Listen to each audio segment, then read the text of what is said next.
I'll yield 2 minutes to the gentle lady from the great state of Minnesota. Michigan, excuse me. That's okay. The gentlelady is recognized. Thank you so much. I am the only Palestinian American serving in Congress, and I have family members all throughout the West Bank and what many people call the illegally occupied territories. But we're here again, reaffirming Congress' support for apartheid, policing the words of women of color who dare to speak up about truths, about oppression, is just not what we should be doing here in Congress. And let's just get this record straight here. This is not something that's made up. The United Nations, Human Rights Watch, Amnesty International, Israel's own largest human rights organization, B'Tselem, all agree that Israel is an apartheid state. To assert otherwise, Mr. Speaker, in the face of this just body of evidence is an attempt to deny the reality and to normalize violence of apartheid. This week, we're going to hear consistently that people touting about oh, this is bipartisan support here. Well, don't forget, this body, this Congress, supported the South African apartheid regime, and it was bipartisan as well.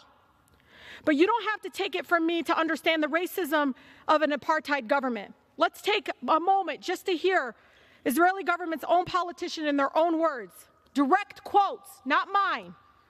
Current Prime Minister Netanyahu, on his policies towards Palestinians, quote, beat them up, not once, but repeatedly, beat them up until it's unbearable, and said that Israel must, quote, crush Palestinian hopes for a fully sovereign state. One of the former defense ministers said Palestinians are, quote, beasts, and they are not human. He's talking about people like my grandmother, Mr. Speaker.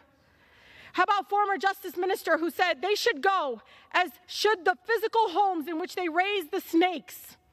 Otherwise, more little snakes will be raised there. How about another former defense minister said, quote, those who are against us, there's nothing to be done.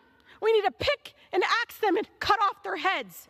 Another quote, there is no such thing as Palestinian people. The gentlelady's time has expired. At its core.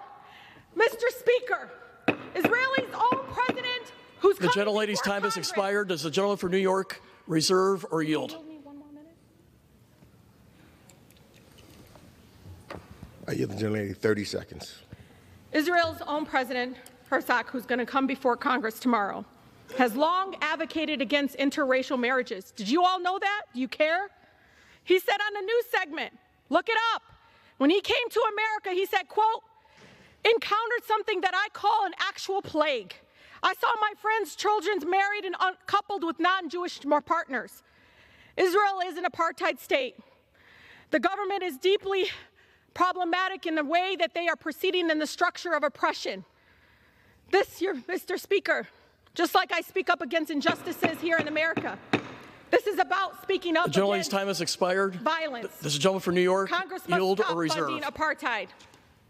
Yield back the balance of my